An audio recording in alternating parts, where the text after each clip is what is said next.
as an American Idol runner-up. Yep. Still burning up the charts, and just this week he actually released his first book. It's called Chords of Strength. Isn't that crazy? He was called one of the breakout stars by Forbes magazine.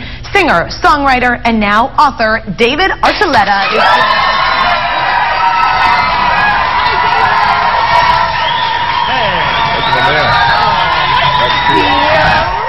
Have a seat. So, some of you may have caught just before the show when we do our little promo tease for the show, and that's live, that we gave David a line, and he was very distraught that he messed up the line. So try it again. He called it TLC, which I knew you would. Oh, well, it's because you kept psyching me out. I know. I wasn't thinking about it until you said everyone messes it up and everyone says TLC. So what? We're giving you a chance to redeem yourself right now. Oh, okay. Well, it's not next anymore, though. Yeah. How about say TCL is now. Yeah. Good job. Okay, David, I gotta ask you. I mean, I was telling this story that backstage there's like tons of ladies. They love you. Everyone wanted to meet you. They were so excited. Everyone's really nice. Really nice. I mean, does that happen to you everywhere you go these days? That our interns follow you? That's a yes. In his eyes, that's a yes. No, I don't know. I don't know what translates to yes. What's the response like to you? I mean, it's got to, you know, because your life was different when people maybe didn't know who you are. Now they know who you are. What's changed? Yeah, it's weird because you just go around and you don't. I mean, people will just say hey or come up to you, and you just get used to people you don't know coming up and talking to you, and it's just like, oh, hey, you know, hey, stranger, you know. Do they ever want to know like what's in your grocery cart and you know things like that? Yeah, I guess they'll you know, they just talk, you know, start casual conversation. So you kind of get used to talking to people as if you've known them and like they're friends because that's how they treat you. Yeah. So it's kind of weird because it's like you've never seen them, you don't know their name, you don't know anything about them, but because they know a little bit about you and they know who you are, they feel comfortable talking to you. So you just kind of get used to talking to them. You go with it. Yeah. That's great. You had a lesser-known appearance on Star Search, though. Several years ago. How did that compare, like, from being recognized from Star Search to going to American Idol? You didn't really get. Oh my gosh!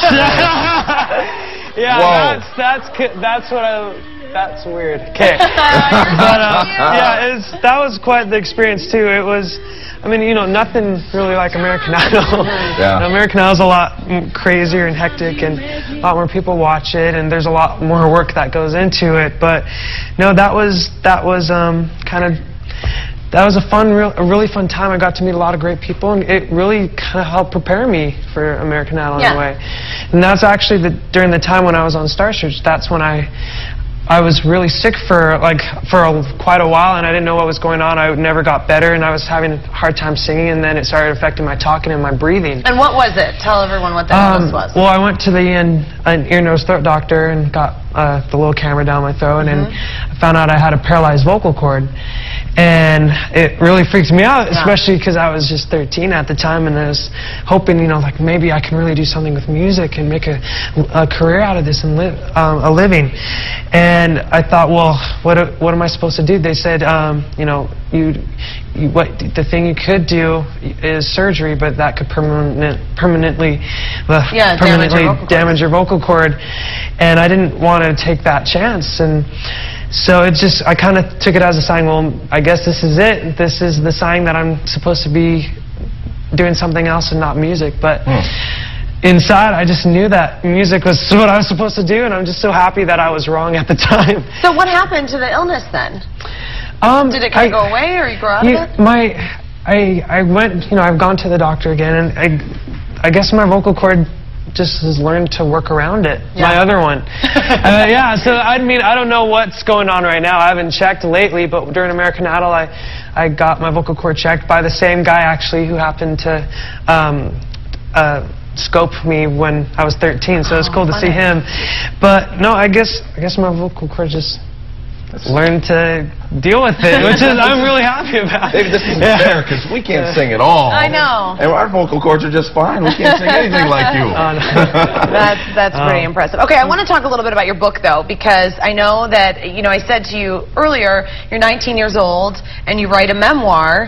How did this, and this isn't a typical track for people who come out of American Idol, that they write a book. Why did you want to do this? Man, at first I was kind of, when we were approached about it by the publishing company, I was like, well, writing a book about myself, it's like, is there enough to talk about? It's like, what am I going to say? Usually people do that later on in their life. This is a guy that's only written in cursive for about 11 years. No, I don't really write in cursive anymore. I'm with you, David. I'm with you. Yeah, I guess after thinking about it, I just thought, well, this is a time where a lot of people are curious about why I am the way I am. They're curious about my American Idol experience and the vocal paralysis and why I've made the decisions I have.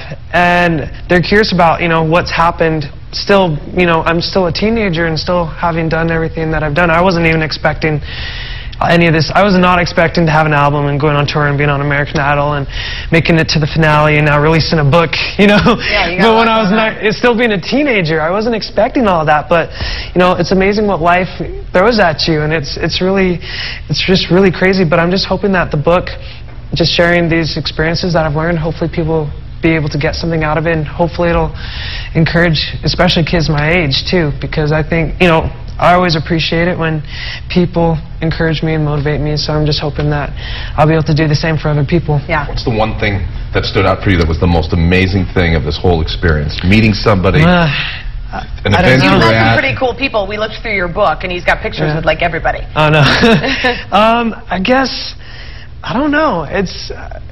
There's a lot of people there. There isn't really, like, anyone just specific. Maybe we'll have to find that out in the next memoir. I'd say Mariah Carey. I'm going to name it for you. Mariah Carey, she was a pretty cool person. Natasha Bedingfield's someone I really look up to. That's awesome. Admire, and it's been great getting to know her. And I guess just I briefly met Stevie Wonder, who's one of Stevie Wonder. He's a legend, and he's really had an impact on me. Cool. But I don't know. I guess there's just a lot of cool people out there, and they're all really nice too. It's you kind of wonder, it's like, are people always say, oh, when you're famous people get stuck up and snobby, but everyone's been really cool. Everyone's just so nice and friendly, and that's awesome. Just really appreciate what they're doing. Thanks, David. Gonna sing for us now? Fun. Yeah, I guess so. Yes. Yeah, I guess that's right. Okay, so David's going to get ready to sing, and if you want to meet David Archuleta, he's going to be at the Mall of America Saturday afternoon at 2 o'clock. You got to get there early because lines are expected to be long, and David's new book, Chords of Strength, is available at bookstores everywhere.